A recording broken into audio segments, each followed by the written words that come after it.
warahmatullahi wabarakatuh. Pada pertemuan kali ini kita akan membahas tentang bilangan pecahan. Adapun tujuan pembelajaran diharapkan agar siswa mampu menentukan pecahan senilai dari bilangan pecahan yang diketahui, mampu membandingkan antara dua bilangan pecahan yang diketahui, serta mampu mengubah bentuk pecahan yang diketahui menjadi bentuk pecahan lain. Perhatikan gambar berikut. Pada gambar terdapat sebuah kue berbentuk lingkaran. Kue tersebut dipotong menjadi 4 bagian sama rata dan diambil satu bagian. Nah, bilangan apakah yang menggambarkan satu potongan kue tersebut? Ya, bilangan pecahan. Berapakah bilangan pecahan yang mewakili potongan kue tersebut? Ya, 1/4 potongan kue. Bilangan pecahan dapat diartikan sebagai bagian dari keseluruhan. Bilangan pecahan dapat dinyatakan sebagai A per B. Dengan A dan B merupakan bilangan bulat, B tidak sama dengan 0, dan B bukan merupakan faktor dari A. A disebut sebagai pembilang atau bagian yang diperhatikan, dan B disebut sebagai penyebut, yaitu bagian yang sama dari keseluruhan. Perhatikan contoh berikut. Berapakah bilangan pecahan yang mewakili daerah yang diarsir? Ya, 1/2. 1 sebagai pembilang, artinya bagian yang diperhatikan, berupa arsiran. Kemudian 2 itu sebagai penyebut, artinya bagian yang sama dari keseluruhan. Pada gambar, bagian yang sama pada gambar tersebut ada 2 bagian. Jenis-jenis pecahan. Jenis pecahan di sini ada 4 jenis. Pertama, pecahan biasa atau pecahan murni. Artinya pecahan yang memiliki nilai pembilang lebih kecil daripada nilai penyebut. Bentuknya A per B dengan A kurang dari B. Kedua, pecahan campuran. Pecahan campuran adalah pecahan yang terdiri dari bagian bilangan bulat dan pecahan murni. Bentuknya A, B per C. A sebagai bilangan bulat dan B per C sebagai pecahan murni dengan ketentuan A, B, C tidak sama dengan 0. Selanjutnya, pecahan desimal. Pecahan desimal adalah pecahan yang memiliki penyebut 10, 100, 1000, dan seterusnya, serta ditandai dengan tanda koma. Nah, satu angka di belakang koma itu mengartikan per 10, 2 angka di belakang koma mengartikan per 100, dan seterusnya. Selanjutnya persen. Persen artinya per 100. Persen merupakan pecahan yang memiliki penyebut 100 dan memiliki lambang persen.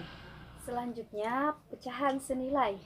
Pecahan senilai adalah pecahan yang nilainya tetap sama meskipun pembilang dan penyebutnya dikalikan atau dibagi dengan bilangan asli yang sama. Perhatikan 3 gambar berikut. Nah, pada ketiga gambar dapat dinyatakan dengan bilangan pecahan. Gambar pertama yaitu 1/2, gambar kedua 2/4, gambar ketiga 3/6. Sebenarnya di antara ketiga gambar itu nilai pecahannya sama saja atau senilai. Nah, dapat kita lihat daerah yang diarsir antara ketiga gambar itu lebarnya sama. Nah, secara matematis 1/2 sama dengan senilai dengan 2/4. Kenapa senilai? 1/2 itu pembilang dan penyebutnya sama-sama dikali dengan 2. Jadi 1 dikali 2 didapat 2, 2 dikali 2 sama dengan 4. Jadi dapat 2/4. Selanjutnya juga senilai dengan 3/6. 1/2 sama-sama dikali dengan 3. Nah, pembilangnya dikali dengan 3, 1 dikali 3, 3. Penyebutnya 2 dikali 3 sama dengan 6. Jadi 3/6. Membandingkan pecahan. sini ada dua cara. Cara pertama yaitu menggunakan diagram untuk pecahan. Dapat dilihat diagramnya. Nah, jadi cara membandingkannya itu nilai yang diarsir lebih banyak itu merupakan pecahan yang lebih besar. Bandingkan pecahan 3/5 dan 4/7. Nah, kita gambar masing-masing pecahan 3/5, 4/7. Nah, kita bandingkan, ternyata daerah yang diarsir di 3/5 itu lebih banyak daripada 4/7. Jadi dapat kita simpulkan 3/5 lebih besar dari 4/7. Cara kedua yaitu dengan menyamakan penyebut kedua pecahan. Jadi caranya kita samakan dulu penyebut dari kedua pecahan tersebut. Setelah sama, lalu kita lihat pembilang masing-masing pecahan. Jika pembilang pecahan pertama lebih kecil dari pembilang pecahan kedua, maka pecahan pertama itu lebih kecil dari pecahan kedua. Selanjutnya, jika pembilang pecahan pertama itu lebih besar daripada pembilang pecahan kedua, maka pecahan pertama lebih besar dari pecahan kedua. Contohnya sama saja dengan contoh pertama tadi, yaitu membandingkan pecahan 3/5 dan 4/7. Kita samakan dulu penyebutnya. Penyebut pertama 5, penyebut kedua 7. Jadi akan kita samakan menjadi 35, karena 5 dikali 7 sama dengan 35. Nah, selanjutnya langsung saja 3/5 itu kita kalikan dengan penyebut pecahan kedua, yaitu 7. Jadi pembilangnya dikali 7, penyebutnya dikali 7, didapat 21/35. Selanjutnya 4/7 itu kita kalikan dengan penyebut pecahan pertama, yaitu 5. Jadi pembilang dan penyebutnya sama-sama dikali 5, didapat 20/35. 21 itu lebih besar dari 20. Jadi 3/5 itu lebih besar dari 4/7.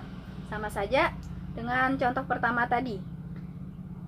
Untuk pecahan yang nilai pembilang dan penyebutnya besar, kita dapat menggunakan rumus berikut. Pada rumus tersebut, itu hanya kita hanya mengalih silang antara pembilang dan penyebut. Nah, yang diletakkan di sebelah kiri adalah perkalian antara pembilang pecahan pertama dikali dengan penyebut pecahan kedua. Sedangkan yang di sebelah kanan itu adalah perkalian antara pembilang pecahan kedua dikali dengan penyebut pecahan pertama. Setelah didapat hasilnya, dapat kita bandingkan apakah itu lebih besar, lebih kecil, atau sama dengan. Nah, contoh, bandingkan kedua pecahan berikut. Pertama, 1/2 dengan 3/4. Nah, cukup kita kali silang. 1 dikali 4, itu kita letakkan di sebelah kiri. Lalu 3 dikali 2 kita letakkan di sebelah kanan. Didapat hasilnya 4 dan 6. 4 itu lebih kecil dari 6. Jadi, setengah lebih kecil dari 3/4. Contoh kedua, 4/5 dan 2/3. Kita kali silang lagi. 4 dikali 3 itu diletakkan di sebelah kiri. Lalu 2 dikali 5 kita letakkan di sebelah kanan. Kita bandingkan hasilnya 12 dan 10.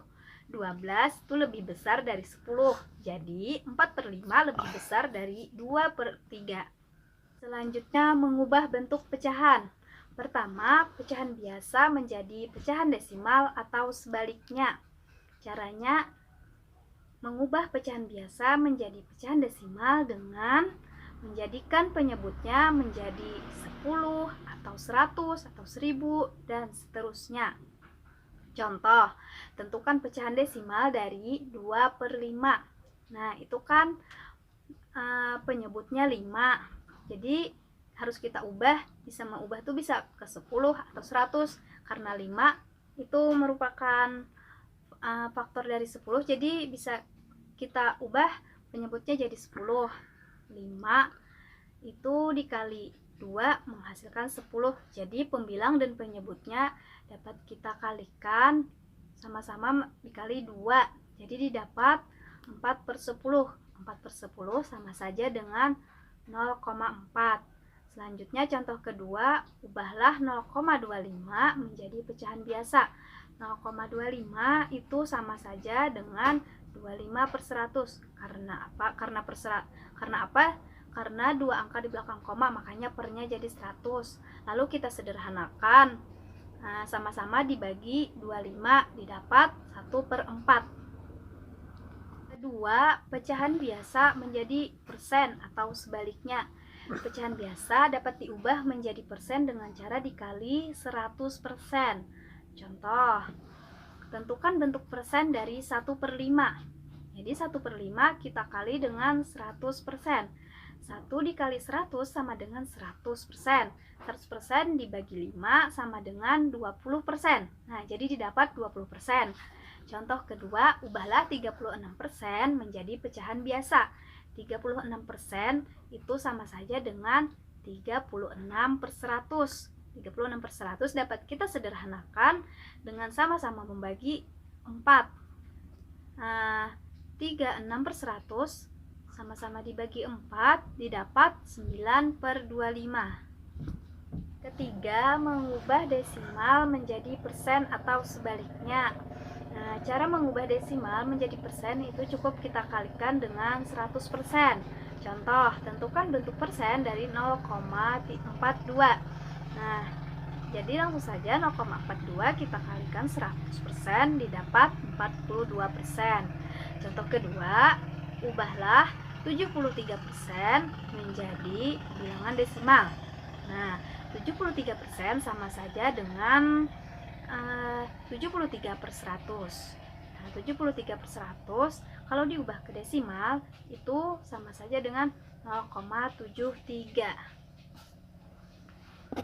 Kesimpulan pembelajaran kita hari ini yaitu pertama, pecahan itu terdiri dari pembilang dan penyebut, di mana penyebut tidak sama dengan 0. Jenis-jenis pecahan ada 4, yaitu pertama, pecahan biasa atau murni, kedua, pecahan campuran, ketiga, pecahan desimal, dan 4 persen. Kesimpulan kedua, membandingkan pecahan yang berpenyebut sama, kita hanya membandingkan pembilangnya saja. Terus, membandingkan pecahan yang berbeda penyebut, itu kita kalikan silang, lalu kita bandingkan.